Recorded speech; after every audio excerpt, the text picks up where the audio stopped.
से परिचित होंगे, उनको पता है इन दिनों हरियाणा में एक उत्सव का माहौल है, नौजवान प्रसन्न है।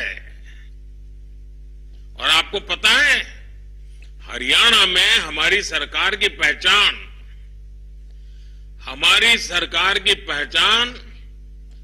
विशेष पहचान है। वहां की सरकार की पहचान है, वो नौकरी देती तो है लेकिन बिना खर्ची, बिना पर्ची वहां नौकरी देती है। मैं आज हरियाणा सरकार में नियुक्ति पत्र पाने वाले 26,000 नौजवानों को भी विशेष बधाई देता हूं। हरियाणा में 26,000 और आज इस कार्यक्रम में 51,000। साथियों, देश के युवाओं को ज्यादा से ज्यादा रोजगार मिले, ये हमारा कमिटमेंट है। सरकार की नीतियां और निर्णयों का भी रोजगार सृजन पर सीधा प्रभाव होता है। आज expressway, highway, road, rail, port, airport, fibre line बिछाने का काम, देश के कोने कोने में मोबाइल टावर लगाने का काम, नए नए उद्योगों का विस्तार, देश के कोने कोने तक, कोने कोने में हो रहा है। नए इंडस्ट्रियल शहर बनाए जा रहे हैं। पानी की पाइपलाइन, गैस की पाइपलाइनें बिछाई जा रही है। बड़ी संख्या में स्कूल, कॉलेज, यूनिवर्सिटी खोले जा रहे हैं। इंफ्रास्ट्रक्चर पर पैसे खर्च कर सरकार लॉजिस्टिक्स की लागत कम करने की कोशिश कर रही है। इन सारे कामों से देश के लोगों को सुविधा तो मिल ही रही है, लेकिन साथ साथ करोड़ों की संख्या में रोजगार के भी नए मौके बन रहे हैं। साथियों, अभी कल ही मैं बड़ौदा में था। वहां मुझे डिफेंस सेक्टर के लिए एयरक्राफ्ट बनाने वाली फैक्ट्री का उद्घाटन करने का अवसर मिला। इस फैक्ट्री में हजारों लोगों को प्रत्यक्ष रूप से रोजगार मिलेगा, लेकिन नौकरी के जितने अवसर तैयार होंगे उससे कहीं ज्यादा एयरक्राफ्ट के लिए जो स्पेयर पार्ट चाहिए, वो स्पेयर पार्ट बनाने के लिए बहुत सारे छोटे छोटे कारखानों की जाल जरूर बनेगी। बहुत सारे छोटे छोटे कारखानों से उसको बना करके सप्लाई किया जाएगा। ये पार्ट्स देश के कोने कोने में हमारे जो एमएसएमई है ना, वो बनाएंगे। नए एमएसएमई आएंगे। एक एयरक्राफ्ट में 15 से 25,000 तक छोटे बड़े पुर्जे होते हैं, पार्ट्स होते हैं। यानी एक एक फैक्ट्री की डिमांड पूरी करने के लिए देश भर की हजारों छोटी बड़ी फैक्ट्रियां सक्रिय रहेगी। आप सोच सकते हैं कि इससे हमारी एमएसएमई इंडस्ट्री को कितना फायदा होगा, उनमें रोजगार के कितने मौके बनेंगे। साथियों, आज जब हम कोई योजना लॉन्च करते हैं तो हमारा फोकस सिर्फ लोगों को मिलने वाले लाभ पर ही होता है ऐसा नहीं है। हम बहुत बड़े दायरे में सोचते हैं, बल्कि हम उसके माध्यम से रोजगार सृजन का पूरा इकोसिस्टम भी डेवलप करते हैं। जैसे पीएम सूर्यघर मुफ्त बिजली योजना।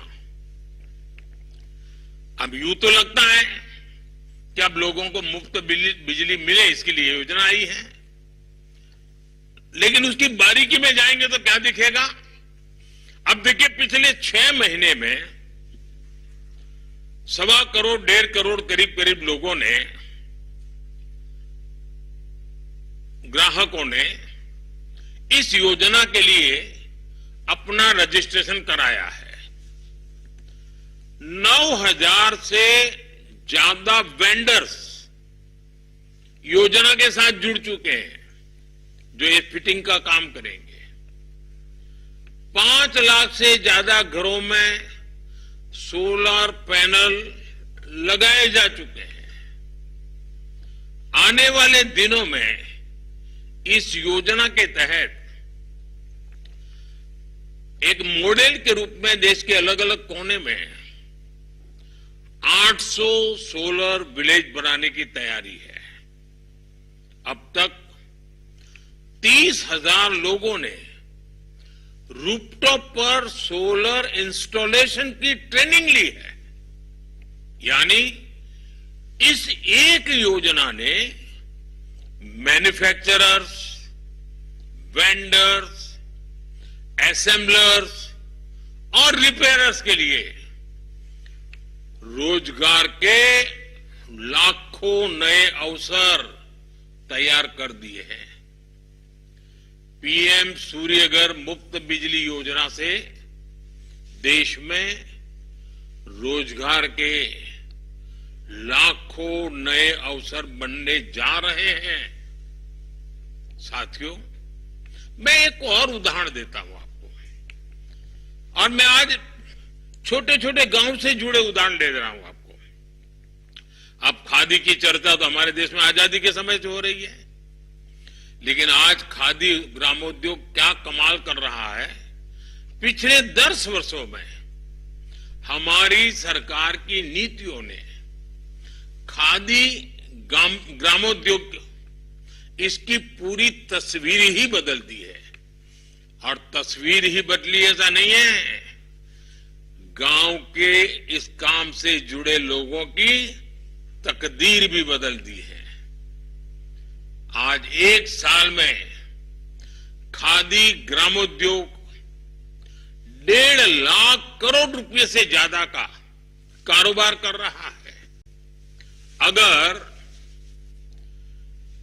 10 साल पहले की स्थिति से तुलना करें, जैसे अभी डॉक्टर जितेंद्र सिंह जी सरकारी नौकरी के पुराने और नई सरकार के आंकड़े दे रहे थे, कितने चौंकाने वाले थे आप देखिए। मैं यहां एक और बात बता रहा हूं, अगर हम यूपीए की और एनडीए की सरकार की तुलना करें खादी के संबंध में, तो आज खादी की बिक्री यूपीए की सरकार से 400% तक ज्यादा बढ़ गई है।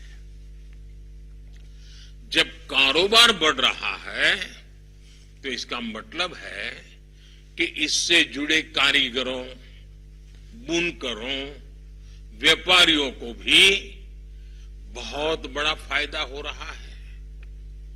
इस क्षेत्र में नए लोगों को अवसर मिल रहे हैं, बड़ी संख्या में रोजगार का सृजन हो रहा है।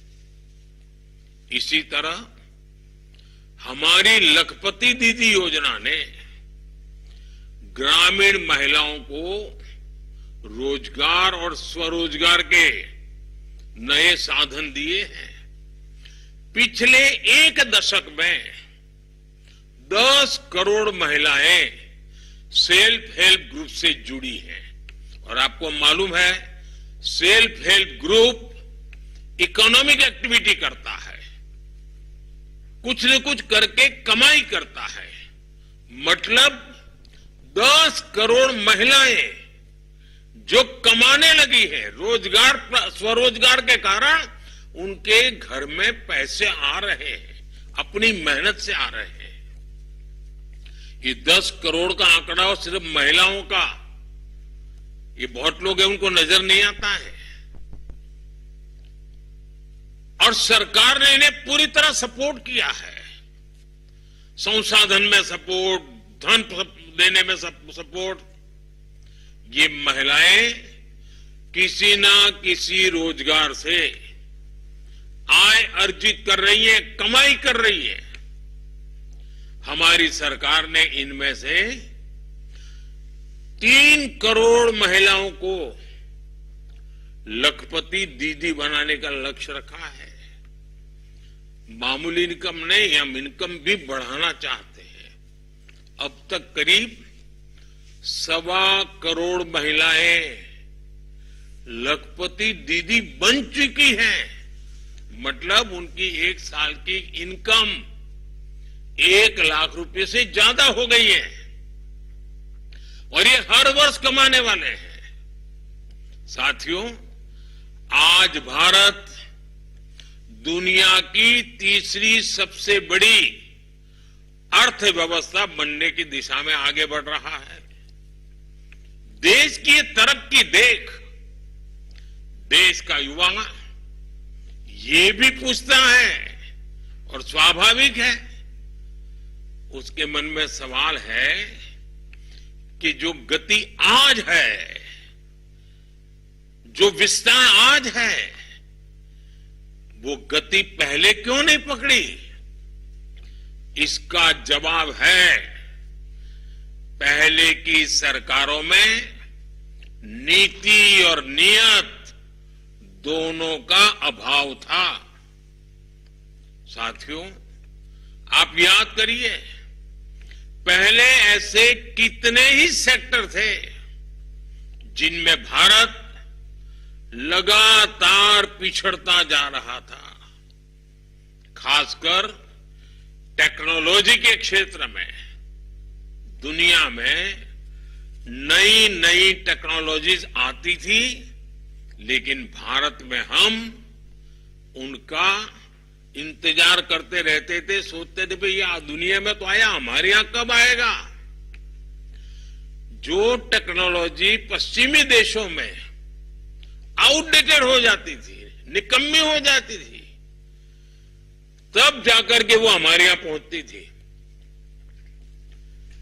ये सोच बना दी गई थी कि हमारे देश में आधुनिक टेक्नोलॉजी डेवलप हो ही नहीं सकती। इस मानसिकता से कितना बड़ा नुकसान हुआ। भारत न केवल आधुनिक विकास की दौड़ में पिछड़ता चला गया, बल्कि रोजगार के सबसे महत्वपूर्ण सोर्स भी हमसे दूर होते चले गए। आधुनिक विश्व में जिन उद्योगों से रोजगार पैदा होता है, जब वही नहीं होंगे तो रोजगार कैसे मिलेगा? इसलिए हमने पुरानी सरकारों की उस पुरानी सोच से देश को आजाद कराने के लिए काम शुरू किया है।